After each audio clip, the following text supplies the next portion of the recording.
I am here with my friend this morning, Andy Fleming. Andy, thank you so much for being here on Delighted the Be to the be One here. podcast.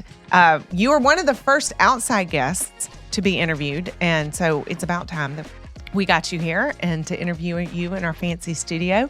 So you are the CEO and co-founder of the Developmental Edge, and I've had the privilege of working with you now for several years in partnership with Brookstone, and how much you have meant to us. So let's just get down to it. Will you tell us a little bit about yourself, your background and education and things like that for our listeners? Sure. And just say it's a great privilege to be with you, Avery, and to be in this, incredible studio here. And, who'd have thunk that we'd be doing this given where we started 3 years ago. Yeah. It's so fun. It is fun. It is fun. And I've just had fun, as I always do on visit down here this morning. Good. So I'm from the Northeast, originally from Connecticut, and went to school up there and went to Yale and went to Harvard Business School and was on a bit of a fast track, and then stepped off the fast track in my late 20s and took a different direction and had a kind of rediscovery of things that I was passionate about and cared about that had a lot to do with coaching and teaching. And it had always been something that I did in the sports context before. But I realized, while with the business background I had, I could apply that in the business world. But I also, since my life had taken a different turn, I was very interested in things related to spirituality and ethics, and wound up coming down to Atlanta from Connecticut to attend the Candler School of Theology at Emory University. Yes. And sitting in a classroom at Candler, I was introduced by a professor named James Fowler, the late Jim Fowler, great man, mentor, friend, ultimately became a colleague, to a body of knowledge called constructive developmental psychology, and the idea that people move through stages of development in their life. And I was sitting in the classroom as Jim was on a blackboard, so that shows you how old I am. Remember blackboards with a piece of chalk, sketching out this stages of development. And I looked at the blackboard and I said, my gosh, you mean there are maps? Right. You mean there's a way to think about your own growth journey that I just never thought about it that way, that there were actually stages that human beings move through. And I was so blown away by that at that moment decided that in some way, in some form, I wanted to try to bring some of this, what I've now come to call developmental intelligence, try to bring this into other institutions in the world, because I'd gone to some good schools and hadn't been exposed to this at all. Right. And this way of thinking. So that was a real turning point for me. And I came to actually work for Jim and with Jim at something at Emory called the Center for Ethics. Okay. And Jim created an area in the center called Leadership, Life, Work, and Vocation. And when he was describing it to me, I was sitting in his office and the drool is coming down my mouth. And he says, I'm creating it for you. Oh, wow. And so he created a spot for me and wound up doing workshops and teaching some courses at Emory. And it was at Emory that our stories begin to connect, is that a little bit. we had the chance to meet Bill Turner. Okay. Mr. Turner was very interested in promoting servant leadership, in schools and educational institutions. And at the center, we wanted to meet with Bill and talk about what we could do. And it was actually coming down to Columbus and meeting Bill. And unbeknownst to us, he'd invited Jimmy Blanchard and Lily James and Jimmy Yancey and Sonny Deriso and others, Stephanie Alford, to come to the meeting and hear about our work. And in the car driving down to Columbus, Jim Fowler, Steve Olson, and myself were decided, well, how should we present? And I had a little mini workshop I could do, and that's what I did. And Jim Blanchard was, I guess, saw that maybe I could help with the creation of the Synovus Leadership Institute. And so that's how my path connected with Columbus and Synovus and Mr. Blanchard and a lot of folks around Columbus. And I had the opportunity to help organizations, help Synovus. In 1999, they got named #1 on the Fortune magazine 100 Best Companies to Work For list. I was very involved in the Leadership Institute. People would call up and say, well, who does your leadership training? And Synovus folks were kind enough to point some folks in my direction. And lo and behold, I have a business. And with some colleagues, we spent about 10 years helping organizations try to move to become, a great place to work. Right. Okay. And as Synovus had become, and about 2009, 2010, I had a kind of epiphany. I had gotten to, bringing some of these developmental ideas and so forth, not only to work with Synovus, but other organizations that we were helping.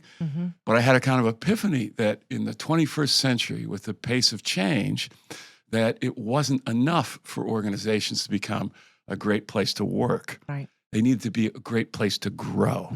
And a great place to grow, not just for quote unquote senior leaders or high potentials, which I hate that term because everybody's a high potential, but for everybody. Yes. And so it was with that idea that I had a connection with Robert Keegan and Lisa Leahy up at Harvard, who were also pioneers, along with Jim Fowler, in bringing the developmental perspective into various fields. And through various circumstances, I reached out, and Claire, my wife, who's also a developmental coach and a co-founder of the Developmental Edge, we reached out to Bob and Lisa and began conversations about work that we might do together. And that led to us throwing in together, creating the entity that's now called the Developmental Edge, with the idea of bringing this work more and more into organizations at scale. Right. And so we did some original research. We wrote a book called An Everyone Culture, Becoming a Deliberately Developmental Organization. Which is right up there for those of you who are watching this, right on our bookshelf. Well, that's very cool to see. So we did that. We've been doing that work, and through the Synovus connection, I got invited to consult a little bit at Brookstone. Yes. And we had the great fortune to do a process that we had developed called the Developmental Sprint. Yes. For the leadership team, That's which you were and are a part of. And that was a fun, great, rich experience for amazing. us. And then that's what led ultimately to the impetus to bring more of this work into Brookstone. So along the way, I'll also just say, Claire and I, who we met when we were both part of a developmental community in Atlanta, where we were participants trying to, as we still are, work on our own growth and development. We met there, had a similar sort of commitment and orientation in life, although just about everything else about us is different. As Claire being of Chinese descent, born and raised in Taiwan, and me not. And we have 2 kids, and so we, developmental opportunities have abounded in our lives in the last 20 years or so. It's so true. Well, and we have had the privilege of working with Claire too. Just a huge Claire fan. In fact, at the end of our sprint as an admin team, I don't know if you remember, Bonnie had the bracelets made that said, "What would Claire do?"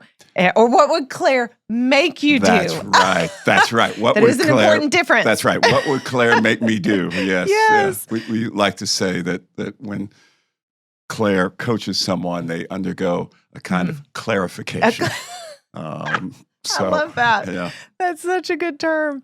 Well, you make a good team for sure. And it has just been maybe one of the biggest professional blessings of my life to work with you guys. It is not an overstatement to say that the work you're doing is life-changing. And I remember sitting in that room, in the founder's room right down the hall with our admin team going through this and thinking, first of all, not having any idea what we were about to go through. We thought it was more professional development, but had no clue the journey it was going to take us on. And it hit me so profoundly as we went through this sprint process and went through the map, which I want you to talk more about too later. Sure. I just was confronted with some things that I just did not realize about myself. And it changed the way I thought about so many things. So then after we did this was right before COVID, right. Really late summer before COVID hit. We all attribute our ability to respond to what happened during COVID as a school, as an educational institution, to our abilities and our relationships that we gained as an administrative team as a result of this sprint. There's no doubt about it that it was such a wonderful exercise for us to go through. I wish every organization in the world could go through it. So as a result, I'm jumping ahead over my questions, but as a result, we really kind of started thinking, how can we get the whole faculty to experience what we just got to experience as an admin team? And then that even snowballed further into the students. And that has just been the huge journey of what is now known here at Brookstone as the Blanchard Leadership Institute. And we're so grateful for those meetings that you had with Mr. Turner and Mr. Blanchard all those many years ago. Who would have ever thought we would end up here? And how I now think we are changing the lives of our students through this work. So we're the first school to ever do this. Yes. Absolutely. You are the pioneers. The pioneers. And cutting new pathways through the forest, really. And sometimes the sort of bushwhacking is, hard work. And you don't exactly know where you're going to wind up with it. But I couldn't be prouder or more grateful or feel like there's a better group of folks than you sort of carried the banner, carried the flag, and did a lot of the heavy lifting to get this launched. And with a team of other folks, and with Marty's blessing and full engagement, and now Megan, who's doing an amazing job, taking it, even further. And what's most exciting to me is the seeing and experiencing how many teachers and faculty members have added their own thinking and their own ideas and made it a Brookstone thing. Exactly. And so that in some ways the offering, the sprint, looks very different than what we did initially for students 3 years ago. Completely, yes. And it's so much better because of what you all brought to it. And so that, to me, that's actually the most satisfying and exciting thing about it. And and the possibilities then are really limitless in terms of where it can go. Right. Because we've learned something every time we've done it. We've, adapted and changed and made tweaks, and I feel the feedback from the students has helped us along those lines.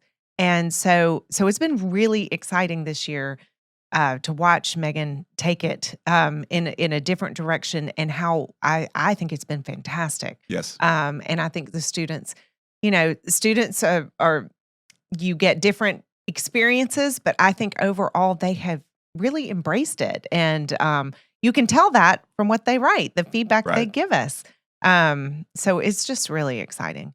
And we're only 3 years in. Right. And so who knows where these seeds, how they're going to take root and grow. It's just really exciting. Yeah. And I want to just say along these lines a special word about Jim Blanchard, who got behind this possibility. Absolutely. It would not be possible without him. It would not be possible without him. And the sis, let me throw in Miss Sis too. Yes, absolutely. And from my experience with Jim, years ago at the Synovus Leadership Institute, and then observing him, there were two things, many things I take away, but two things I would just lift up that are kind of embodied in the Blanchard Leadership Institute here. And one is this notion that when you were around Jim, that every meeting that he was a part of, whether it was one-on-one or in a small group or in 1,000 people talking to the whole company, that he was fully present. And you had the sense that he was kind of like rubbing his hands together and looking at you and just dead on speaking to you and saying, it's good that we're together and something good is going to happen because we're together. Yeah. And that spirit of togetherness that we can accomplish things is part of what I think the sprint represents or tries to move forward. But it's Jim's spirit that's embodied in the second thing I'm about to share. That if I heard him say it once, I heard him say it 50 times in front of folks when there was either a challenge or an opportunity. He would say, you know what we're going to do? We're going to lock arms with each other and lift each other up. I love it. And that's the spirit of a developmental sprint, that we can make our own individual development a team sport. Right. We can be helping each other grow much more than we may have realized. Right. We can lock arms and lift each other up. I just love that. I love that because so often we retreat inward instead of coming together. So I love that. The whole design of the sprint, the peer groups, the community aspect of it. I think in the long run, it makes for more sustainable and more effective growth. Absolutely. But you're having people hold you accountable. You're seeking wisdom from one another. It's just a beautiful design. So I love being a part of it. The peer groups I've been a part of have just been some of my favorite things about it. And the relationships that you form. And we saw that today. We just finished, for our listeners, we just finished today a community sprint. We had the closing workshop right before this interview. And so you even saw that, the relationships that these groups developed over the past few weeks. That's one of the really cool things that you and Megan have brought to fruition, is offering this work, not just to faculty, staff, administrators, here at Brookstone, not just to students, but even more broadly in the community. And it's cool to see that starting to take hold and to see how people are responding to that. And I think there's plenty of opportunity for that to, further flower as well. Because I think this was the first one we were able to hold in person. Yes. Which is just hard to believe. COVID has just twisted up the past couple of years. We had one via Zoom, but I think this was the first one in person. Yeah. And so we had parents and alumni and faculty all participating together over the past few weeks. And so it was a really good time. Yeah, for sure. It's very cool. Yeah. So talk to us a little bit about the concept of developmental intelligence.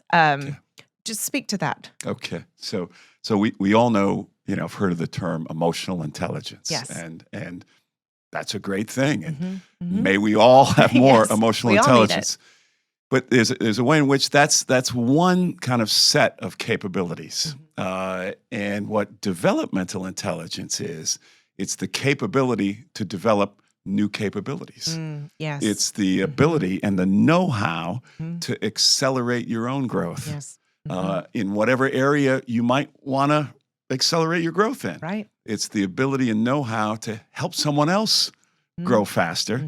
And it's the ability and know-how to actually participate in a team or a group or an organization as a good citizen to help create a culture, or to even lead in creating a culture in which everyone grows faster. Right. And so developmental intelligence is that know-how for how do we create an environment and how do we help each other just accelerate our own growth. Right. And that is definitely something we're trying to teach our students to always be growing. I loved, I'm jumping ahead, but your analogy at the closing of the workshop today about the ski lift. Tell us a little bit about that. Okay. All right. So if what we have this term I think I referenced earlier about the idea of a deliberately developmental organization, an organization that doesn't just do sort of whatever its business is or whatever its sort of regular mission is, educating students or producing products or whatever it is, but also deliberately tries to create a culture or an environment that acts as a kind of incubator for people's growth. So that you go to work inside of or be a part of an organization, ideally, the organization is operating kind of like a ski lift. And so that just by being part of the organization, it's going to help you, go up Mount Development. and that an organization that's deliberately developmental has regular practices to facilitate that. So it's not just accidental that it happens. And one of the practices that we've developed, and now lots of organizations have made use of, is this thing that we call the developmental sprint. Yes. It's in sort of corporate world and quote unquote other outside organizations. Typically a 4-week process, but with your students, different ages, it's different different time spans. But it's an intentional sort of practice or process to help people wherever they are, on Mount Development. Developmental sprint operates like a chairlift or a ski lift, that all you need to do is just move over a little bit to, meet the chair coming up, and it'll help take you up the mountain and help you move to the next stage of Mount Development. And so that's the idea of a deliberately developmental organization that operates in some way like that ski lift. And it's continuous. And it's continuous. It just keeps going. It just keeps going. And that's why, and you guys embody this, that's why we do regular sprints. We do a sprint, every year for everybody, and you can participate in more than one potentially, but that it's always available. And maybe this year, the chair didn't catch you at exactly the right moment, or you didn't sit next to the person you wanted to sit next to on the chair, whatever. But guess what? Next year, it's going to come around again, and you're going to have that opportunity. And it's not something you have to choose. In the sense, it's just there. It's just going to happen. Okay, it's the organization is just making it happen. It's kind of like what we do around here. And one of the proudest things for me that was to come in the fall, actually August, last August of 2022, and to see, the new faculty and new staff members, about 25 or so, launching a sprint. One of the first things we made them do. That's right. Yeah. That's right. And just, this is what we do around here. And we support each other. We lock arms with each other. And by the way, as a new person, this is going to help you connect at a much deeper level, much faster with people that are going to be your colleagues. And so to accelerate that process, in addition to sort of socializing people into just, this is the ethos here. We're here to help. We're not only here to help the students grow, we're here to help each other grow as well. And I think that's one thing that sets your work apart from other quote unquote professional development, if you will, because it's not just a one and done type of deal. It's like a lifetime journey. It really is. And as I said, even this morning, even when you're not actively participating in a sprint, your thought process is different after you've been through it. And how, as you have said, and you have taught me, and I say to myself all the time, that you think about your thinking. And that's just really profound. So I want to talk about the sprint in a generic, if somebody's not sitting with us and looking at a map, talk to us about what that is. What is the sprint? Okay. So it's designed to actually, the starting point is to help you make traction on a current improvement goal, something that for whatever reason in your work or in your life, you just want to get better at. And for a lot of people in the corporate world, it might be get better at delegating or get better at giving constructive feedback or whatever that might be. And similarly, that could be true for folks in an educational institution, but it could be any kind of improvement goal. Want to get better at having difficult conversations, want to get better at managing my time, get better at managing my emotions. Want to get better at, in a recent sprint, for me, my improvement goals get better at quickly doing things that I know I need to do. And so it starts with an improvement, something you want to get better at.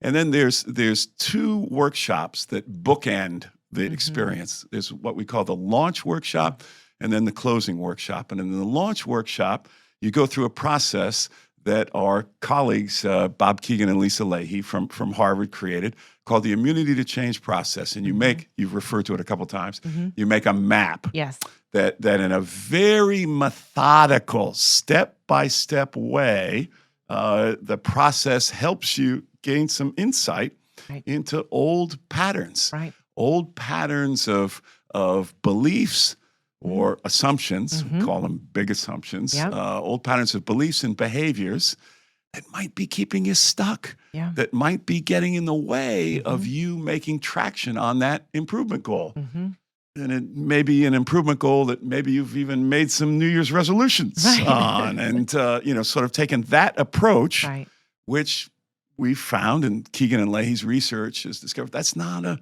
effective way to make any kind of sustained significant change.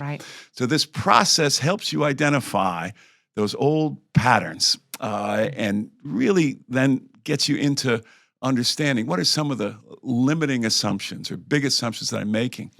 And then as your retired faculty member, Dale, whose last name Everson would share, what you're then doing is you're just applying the principles of the scientific method to your own development. So the scientific method, you have a hypothesis or a theory, and you test it to see, is it true? How true is it? Under what circumstances is it true? Well, it's the same thing in the sprint and this immunity change process, is that you've got an assumption that is kind of like your hypothesis for how the world is. Oh, if I delegate, they'll always screw it up. Or if I delegate, if I ask someone else to help me out, they're going to resent being asked to do something that I've usually done. We have assumptions all the time. All the time. and it's just what human beings do. And we need to be making assumptions or else we'd be completely paralyzed. But some assumptions are old assumptions that may have some fear attached to them. That lead us to not get traction on that improvement goal. They actually serve as we call competing commitments that get in the way of getting traction. And so our process is just to help people do small experiments to test those big assumptions, to see, is it really true that if you ask someone for help, they're going to resent it, okay? And so to start doing a small experiment, safe, small experiment, and to gather data and to reflect on that data. And importantly, to reflect on that data with the support of a small, what we call peer coaching group of other people who are working on their own improvement goals, doing their own experiments, and created a little protocol for those groups to then get together and share with each other. And, in Mr. Blanchard's words, lock arms with each other to support and challenge each other. Just kind of hold each other accountable. So have you done your experiment, et cetera. So that unfolds, that testing of those assumptions unfolds over 4 weeks. You meet typically with your peer coaching group once a week to go through, hey, this is what I did, this is what I'm thinking of doing, this is what I'm learning, et cetera. And then there's a closing workshop at the end. So the process is bookended by the launch workshop and closing workshop to help people reflect on what they've learned, hear learnings from other folks, and then to come to realize that they've actually absorbed what we label as developmental intelligence. They've absorbed because they've experienced what it's like to just focus on one improvement goal at a time. Okay, and that's part of developmental intelligence, DQ. Focus on one improvement goal. Lean into what your assumptions might be. So surface and test those assumptions. Make it a team sport with others. And enter into it with a spirit of kind of play and a certain lightness to just going to experiment, just going to try some things a little different, okay? And then reflect as well. So those are the main elements. I don't know if I... No, that's exactly, yes. Okay. I wanted you to walk people through that because, and one thing that's so effective about peer groups is that sometimes these things are scary to do. You think they are. You think they are. You think they That's are. right. And so they're really not. But having that peer group accountability, saying it's going to be okay. You can do this. Yeah. It just makes all the difference in the world. Yeah. So Yeah. That's one of the things. I didn't learn that lesson until much later in life that my own development I thought of and kind of conceptualized it the way I think a lot of people do, as a sort of private thing. Right. Exactly. And that whatever, my weaknesses were, whatever, thought processes I had, whatever vulnerabilities I might have, that was something to keep to myself. Right. Exactly. And that I didn't want to show that out in some way. And obviously there's circumstances where it's more appropriate or less appropriate. Right. But what I didn't realize was that we could be helping each other a lot more than we may realize. And the process actually doesn't have to be as hard as we may think it does. Completely. We could actually have some fun doing this. And that's not to say that there aren't, challenges. I mean, that's part of the whole process.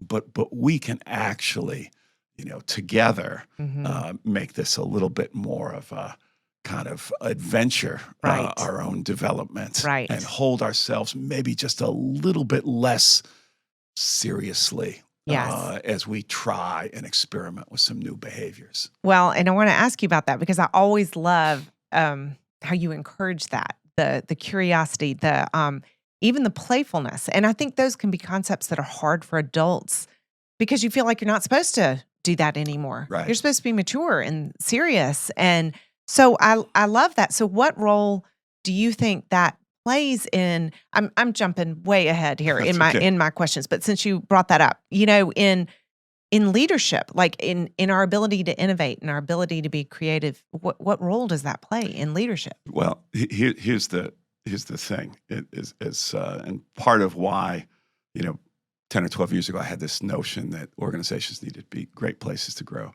is that the pace of change is, it's a cliche to say, but it's only accelerating now. And without a doubt. The recent developments in artificial intelligence are only going to, further accelerate the acceleration. Right. And people and organizations are going to have to be continuously developing new capabilities, new adaptive capabilities, new capabilities to even lead and get out ahead of the pace of change. So if we're not growing, if we don't know how to help ourselves grow, and as leaders, this is probably going to be the single most important capability of a leader, is to create an environment where everybody grows faster. And so if we don't know how does growth happen, if we don't have developmental intelligence to accelerate that for ourselves and for other people, we're going to get left behind. Yeah. And there's one way of thinking about it. We're not going to sort of, quote unquote, succeed as well as we might. And that's true. Right. We're also not going to be able to contribute as much as we might. We're not going to be able to make as much of a difference in the world if we're behind the curve in terms of being able to build our own and help others build their own capabilities. So that's one connection I see to leadership. The second is that 20 years ago, 25 years ago, people in organizations, the big idea for how organizations needed to get better and improve was around quality. Yes. So the whole quality movement, took hold. Well, today, the big idea and the big concept is innovation and transformation. And if you look at innovative companies and organizations that have been able to transform themselves over the years and be consistently innovative, there's a single dynamic that's at the heart of innovation, and that is the ability to challenge old assumptions. How about that? The ability to challenge old assumptions about our customers, our markets, our operations, our people, everything about the organization that you're a part of and everything that it does. Well, that's the same capability that's at the heart of innovating ourselves. Okay? It's at the heart of one of the buzzwords is, disruptive innovation, Yes. and we're going to disrupt the industry. Well, at the heart of every disruptive move in organizations is challenging old assumptions. That's the dynamic. Yeah. And that's the same dynamic for disrupting our old patterns, is being able to surface and challenge old assumptions. Yes. And what we've seen in organizations is that being able to do that for yourself and have that get into your DNA, into your habits of thinking, as you shared, Avery, that enables you to do that more easily for your organization. Right. And then when you've got a crowd of folks, when you've got a cadre of folks in the organization who have that common language and are able to do that, you can have shorthand conversations about, well, what assumptions are we making about this initiative or this project, or why it's gone off the rails, or how it is that we need to protect against the downside. Well, let's start testing some of those assumptions. And so you can get into action much faster, and you're much more likely to be innovative if you're consciously taking that, challenging old assumptions kind of stance.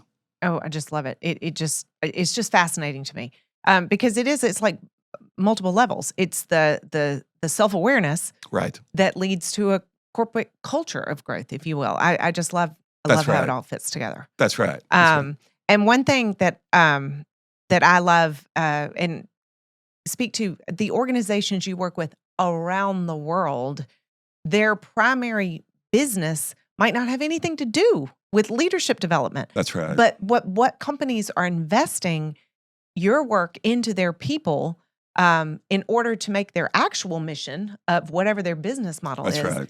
It's amazing to me. People are seeing the value of that.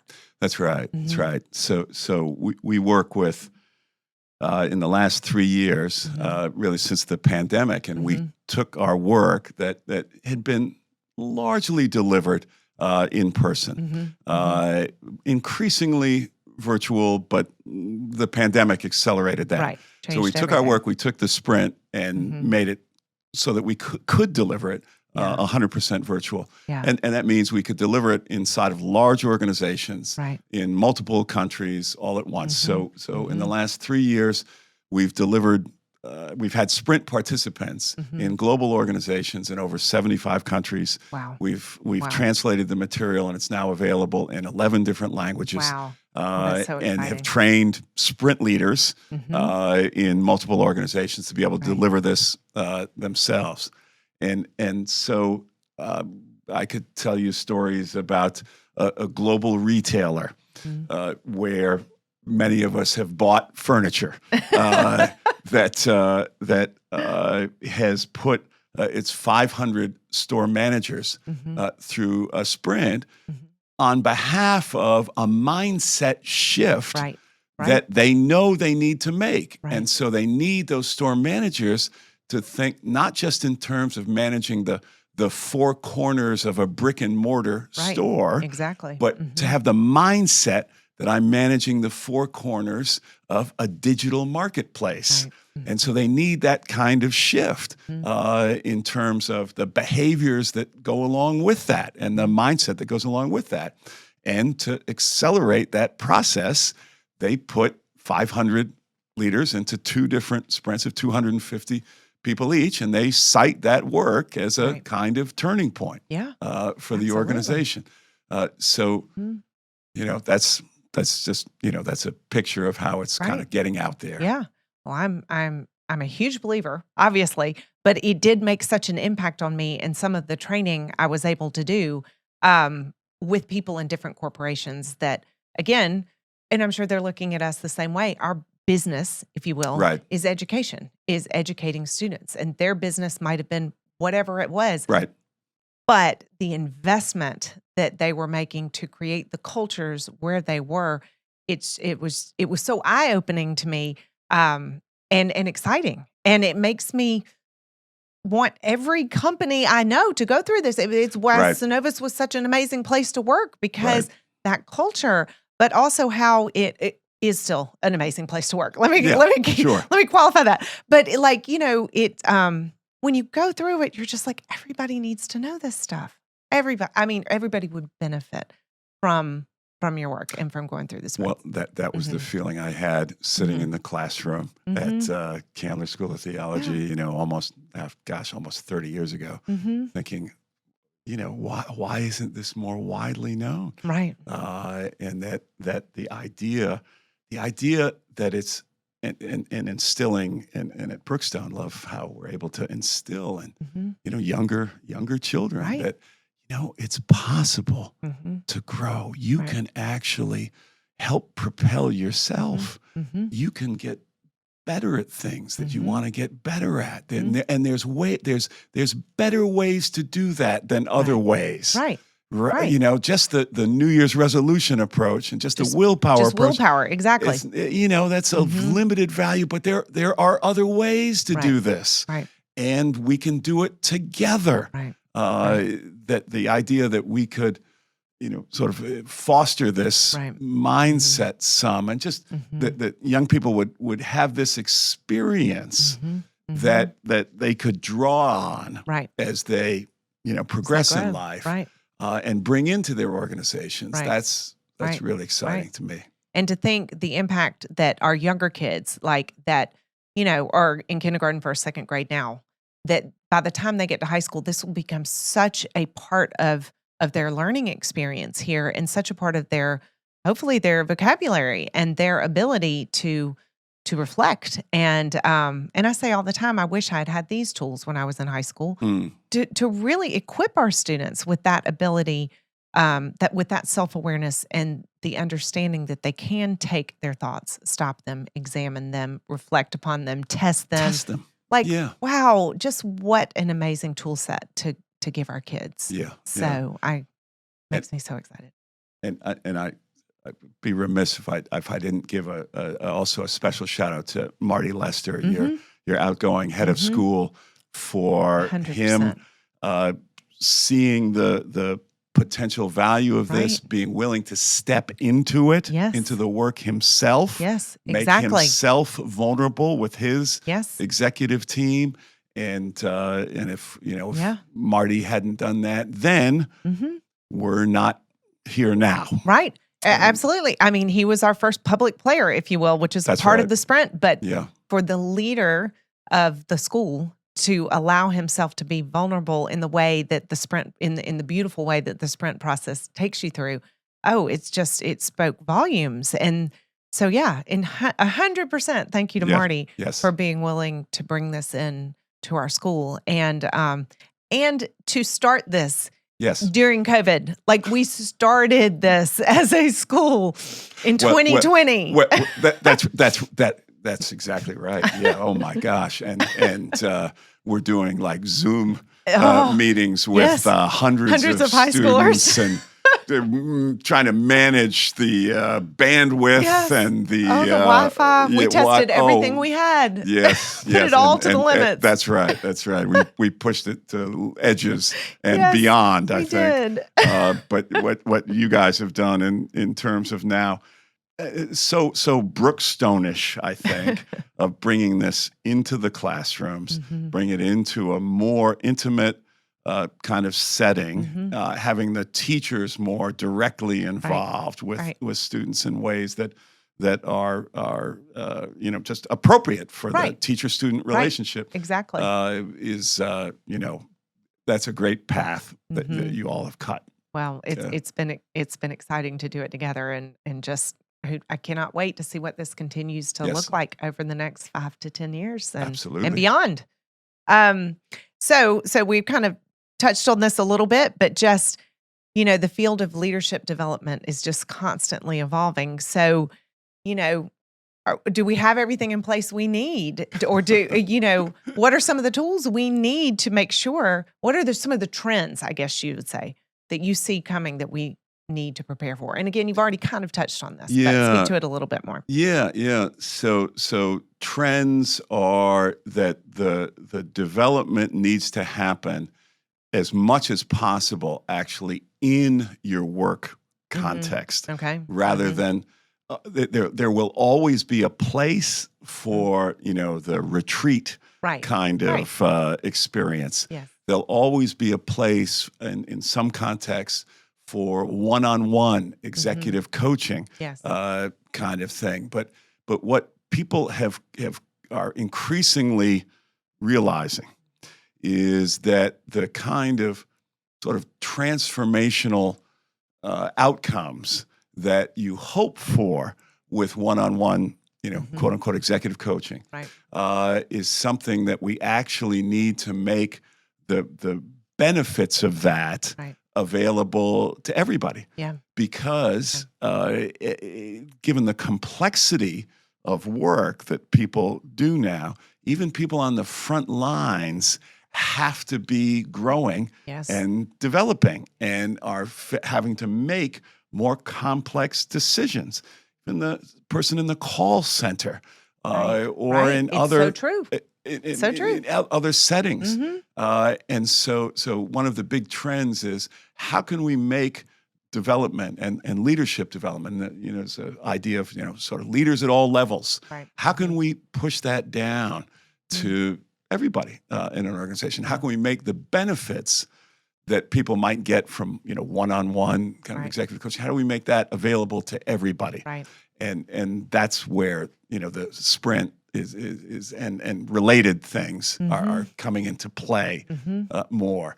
And where we're not going to send people away for long periods of time and then hope that when they come back, they're going to apply something that they've learned. We're going to have short, bursts, short workshops, and then get people to do their, experiments in their regular work context and in their regular kind of work and life context, so that we don't have the transfer problem of transferring learning from, sort of one domain to the other.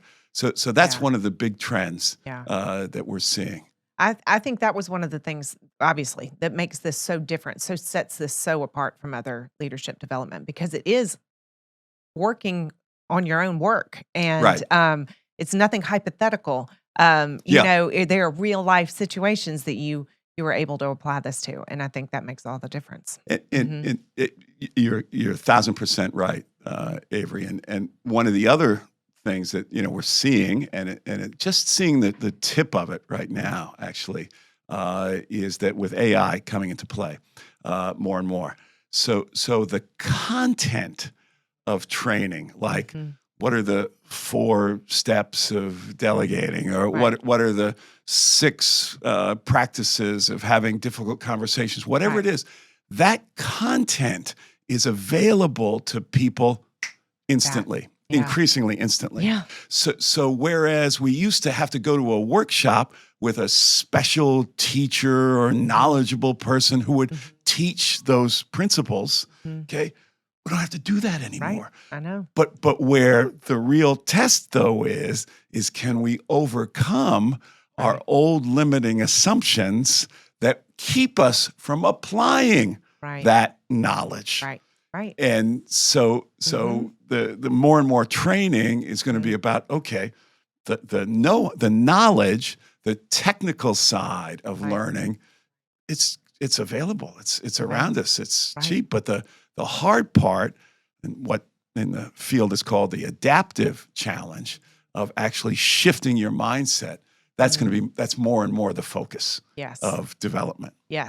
And you spoke to that a little bit this morning. I love that acronym, that mindset. I mean, if you can just parachute into that, what did that stand for?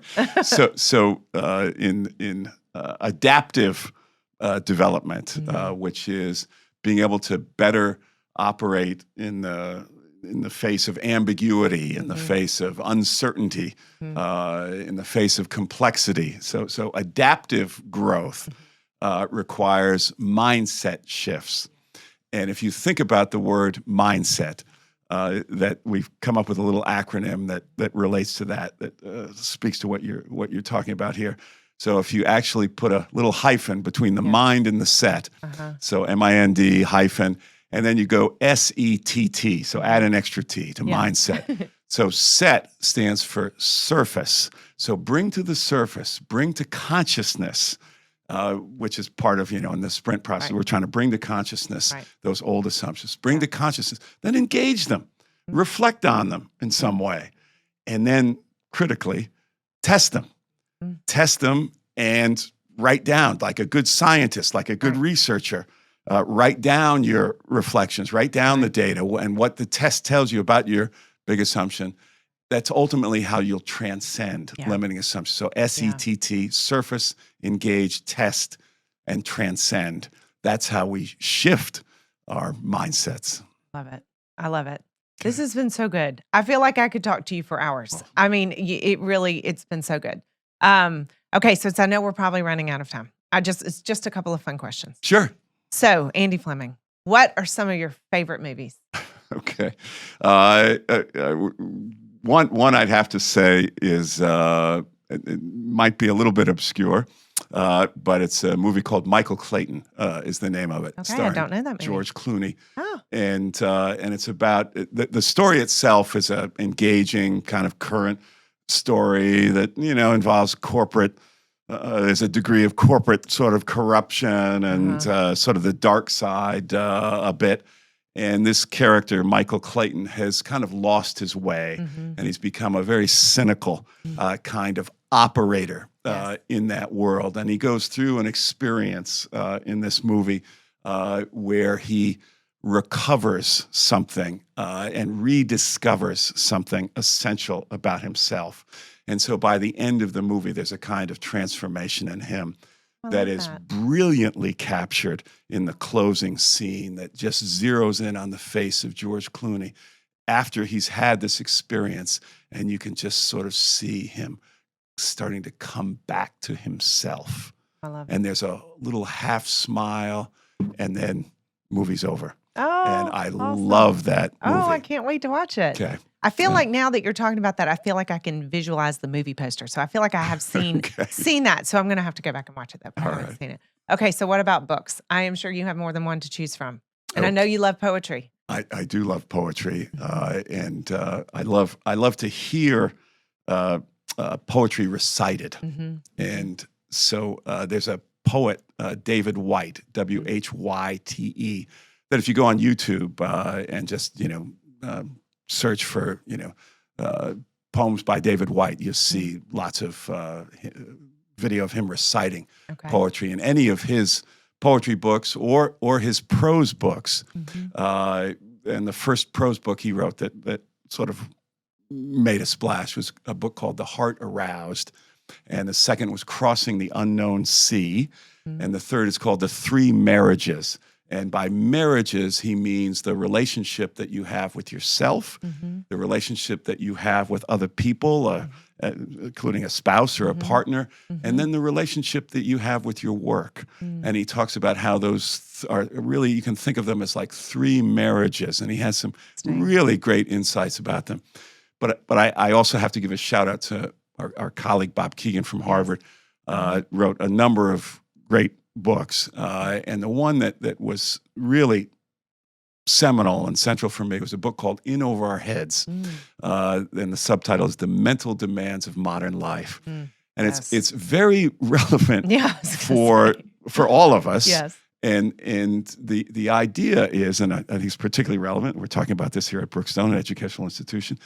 The metaphor in the book, in Bob's book, is that if you think of life as a school, if life is a school, then like any school, it has a curriculum.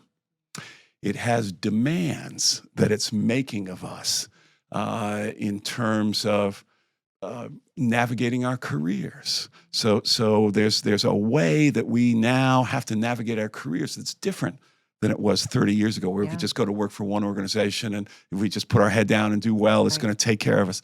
That's not the way it is anymore. There's a curriculum now for what it means to be a parent in today's world. And the curriculum is more complex than it was 30 years ago. There's a curriculum for what it means to be a citizen in an increasingly diverse and global society where there's access to information, 24/7. And so there's a curriculum now that is making demands on us.